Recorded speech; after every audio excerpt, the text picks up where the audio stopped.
원목사의 솔직 이야기 9번째 시간입니다. 원목사의 솔직 이야기는 우리 목사님들과 함께 목회 속에 있는 솔직히 나누고 싶은 이야기를 하는 것입니다. 이제 2020년도를 마감할 시간이 한 10일 정도 남았습니다. 오늘이 11월 19일이니까 한 달 10일 정도 지나면 이제 2020년 어쩌면 코로나19 전 세계 팬데믹 상황 속에서 가장 힘들었던 한 해의 목회를 우리는 마무리하게 됩니다. 오늘 좀 솔직히 나누고 싶은 것은 내년도 사실 상황도 녹록치 않을 것입니다. 물론 지금 화이자나 모더나 같은 데서 아주 임상 실험이 탁월한 증명이 된 이런 백신이 개발했다는 소식이 희망의 소식으로 들리고 또 그 백신이 이제 생산에 접어들기 시작했다는 말이 코로나 종식에 대한 소망의 이야기로 들리지만은 그러나 아직까지도 경제 이런 전반적인 부분이 온전히 회복되어지고 또 주의 몸된 교들이 온전히 회복된 때는 내년에도 상당한 시간들이 필요하지는 않을까 하는 생각도 한번 조심스럽게 해봅니다. 그래서 어떻든 지금 나누고 싶은 것은 솔직히 한번 우리 목사님들은 코로나19 2020년을 목회를 하시면서 2021년도 새로운 목회를 어떻게 계획하고 계십니까? 사실 2020년도 어쩌면 목회 상황이 가장 위기였던 상황을 우리 목사님들이 잘 이겨나면서 목회를 해왔다면 2020년도 우리 목사님의 모든 목회는 반드시 놀라운 소망으로 나타날 것이라는 그런 확신도 한번 가져봅니다. 믿음입니다. 그래서 먼저 오늘 간단히 한번 나누고 싶은 것은 첫 번째로 2020년도 이런 위기 코로나19의 위기 상황에서 목사님들이 가장 좋았던 것은 무엇입니까? 사실 개척의 목회 코칭에서 우리 새해를 준비하며 이런 걸 할 때 사실 많은 코칭들의 일반론적인 코칭들은 부정적인 면을 먼저 찾고 이렇게 하는 경우도 있지만 전 목회는 하나님 앞에 부정과 긍정이 없습니다. 그래서 제일 먼저 그래도 가장 좋았던 것은 무엇이었는가 한번 우리 목사님들 이 코로나19 상황 속에서 1년이 어려운 목회를 하면서 그런 것들이 있습니까? 전 개인적으로는 코로나19가 없었으면 결코 하지 못했을 온라인을 통한 예배 송출, 또 이 목회실에 또 우리 아들을 통하여서 이런 온라인의 모든 것을 세팅하고 사실 실시간까지 할 수 있는 이런 세팅을 할 수 있었던 이거는 아마 코로나19가 없었으면 절대 안 했을 부분이었습니다. 근데 코로나19라는 것이 사실 우리가 참 많은 부정적인 영향을 미친 것도 많지만은 저는 참 좋았던 것은 교회 이제 주일 1부 예배, 2부 예배, 금요 기도회 이런 모든 예배를 온라인 실시간으로 내보낼 수 있고 또 그런 것들을 편집해서 다시 한번 우리 성도들에게 또 하나님의 말씀을 보낼 수 있고 저 개인적으로는 그래도 목회실에 이런 시스템을 좀 갖춰 놔서 우리 성도들에게 매일마다 온라인으로 하루를 마감할 수 있는 말씀 나누기를 할 수 있는 이것이 얼마큼 좋은지 저는 이것이 참 좋다고 생각합니다. 참 좋았습니다. 그러면 우리 목사님들은 혹시 어려운 한 해 목회를 했지만 그래도 이런 상황에도 좋았던 그런 모든 것이 있습니까? 한번 하나 둘 적어보시기를 바랍니다. 꼭 적어보셔야 내가 좋았던 이런 상황에도 좋았던 것이 있으면 2021년들은 그 올해보다는 더 소망적일 것이거든요. 두 번째는 보람되고 스스로 생각해도 자랑스럽게 여기는 목회의 경험들은 무엇인가? 코로나 팬데믹 상황 속에서 스스로 이 어려움을 목회해 나가면서 그래도 참 이 한해 보람된 일이 있다. 자랑스럽게 생각되는 일들이 있다. 이런 것들이 우리 목사님들은 무엇입니까? 한번 우리 목사님들이 이런 것들을 한번 점검해 보셔야 됩니다. 저는 예를 들어서 제 개인적인 얘기를 잠깐 하게 됩니다만은 저는 개인적으로는 온라인 드리면서 성도들을 못 보면서 전 정말 감사한 것이 뭐냐면 제가 35년 목회를 단독 목회를 하는데 올해만큼 우리 성도를 정말 이름 한 명 한 명 부르면서 정말 기도해 본 적이 없다는 생각이 듭니다. 왜 간절했어요. 저는 아직도 보지 못하는 얼굴들, 우리 어르신들은 제가 아직까지 연로하시기 때문에 참 힘들어하셔서 사망이라고 또 그 자식들이 교회 가는 걸 처음 봤기 때문에 아직도 1년 가까이 뵙지 못한 우리 어르신들도 많습니다. 또 깐난 아기를 두고 또 특별히 직장이 이런 요양병원이나 이런 데 아주 근무하는 분들은 하여튼 여기를 교회를 나오는 것을 아주 굉장히 직장이 힘들어하기 때문에 아직도 못 나오는 분들이 사실은 많습니다.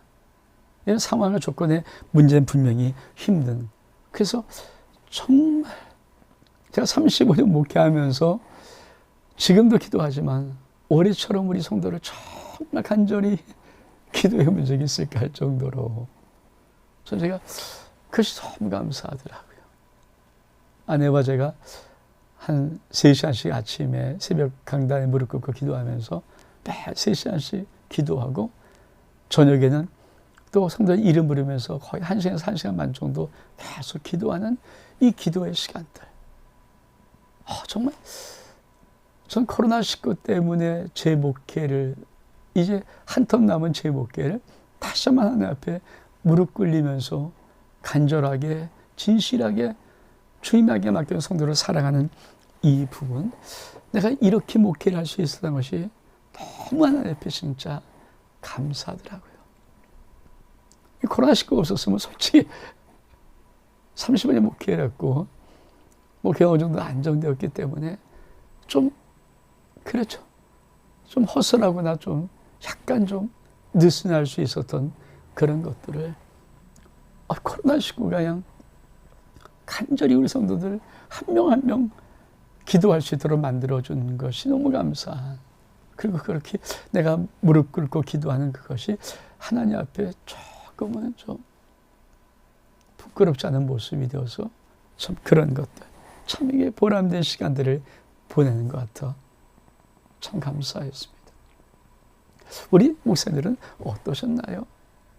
혹시 이 코로나19 이 세계적인 팬데믹 상황을 거쳐오면서 목회를 하면서 혹시 보람되고 스스로도 자랑스럽게 여겨지는 일들이 있나요? 세 번째는 최선을 다해서 성취했던 일은 무엇입니까? 최선을 다해서 성취해서 결국은 이루어낸 일이 그런 것들이 있나요? 우리 목사님, 사실 이 코로나19 같은 이 상황에도 우리가 뚫고 지나갈 수 있는 목회의 역량이 있다면 저는 사실 웬만한 어려운 위기를 겪어도 목사님들이 뚫고 나갈 수 있는 힘과 믿음의 역사가 있다고 생각이 들더라고요. 이런 상황도 우리가 뚫고 나갈 수 있는 그런 것들. 그래서 자신이 성취한 하나님 앞에 드릴 최고의 선물은 무엇인가? 요거 한번 체크해 봐야 됩니다. 아마 많은 목사님들이 이런 것들을 아마 가지고 있을 것입니다. 저도 목회 속에서 그런 것들의 부분들이 하나, 둘 정도는 있습니다. 그런 것들이 참 제게는 이제 어떤 상황이 올지라도 이렇게 목회하면 되겠구나 하는 이런 나름대로 하나님 앞에 어떤 정말 감사한 그런 마음을 가지고 있습니다. 네 번째는 이 코로나19 상황 속에서 정말 어려움을 극복해낸 일, 문제를 해결한 일은 무엇이었는가? 정말 코로나19 상황 속에서 아마 한국교회가 가장 힘들었던 것은 대면 예배가 사라지면서부터 성도들의 신앙의 무너짐이 교회마다 분명히 있을 것입니다. 저희에게도 있습니다. 신앙이 무너진 사람들이 있더라고요. 그러니까 초신자들, 교회를 그렇게 정착하지 못하고 믿음이 정착되지 못한 막 이런 분들은 코로나19 상황에서 막 여지없이 무너지는 그런 부분들 어떻게 회복할 것인가?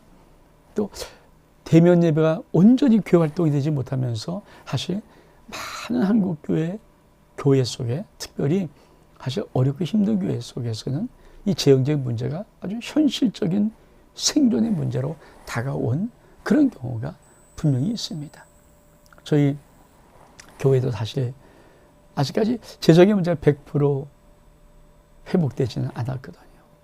그런 것을 어떻게 하나님 앞에 올려드리면서 해결하는 그 문제를 해결하는 그런 것들을 경험하신 것이 있나요? 또 사실 이 코로나19를 통하여서 정말 이제는 준비를 해야 되겠다는 이런 것들. 앞으로는 이 한국 교회를 향하여서 나라가 행정명령을 내리면 이 교회가 폐쇄되어지고 예배를 드리지 못하는 상황이 오는 이런 위기가 한국 교회에 지금 들어와 있는 것입니다. 그럼 그런 문제를 어떻게 해결할 것인가는 영적인 지혜, 영적인 통찰력, 영적인 능력들이 우리 목회자 속에 있고 그런 것들을 좀 준비하고 있는가. 어쨌든 우리는 어려움을 극복하고 문제를 해결했던 이 소중한 경험들이 아마 각자 목사님들 속에 작든 크든 간에 있을 것입니다. 이 경험들이 있는 것을 가지고 2021년도 또 새로운 상황이지만 또 어떤 상황이 올지 모르겠지만 분명한 것은 이 한 해도 견뎠다면 내년도 소망으로 나갈 수 있는 목회의 아름다운 하나님을 향한 계획을 세울 수 있지 않을까 이런 생각을 해봅니다. 원목사의 솔직히 이야기 9번째 시간은 이 코로나19를 지나오면서 이제 한 달 한 열흘 정도 남은 시간을 남겨놓고 우리가 이 험한 시간들을 어떻게 목회해 왔는가, 어떻게 목회로 하나님 앞에 영광 돌려고 애를 썼는가 한번 점검해 보시고, 목사님 코로나19 목회 속에서 어떻든 살아남은 경험이 있다면 내년도 2021년도 목회 더 놀라운 소망이 목사님의 목회 속에 분명히 있습니다. 원목사의 솔직 이야기 9번째 시간 여기서 마칩니다. 목사님, 우리 2021년도 소망의 목회 기대해 봅시다. 샬롬.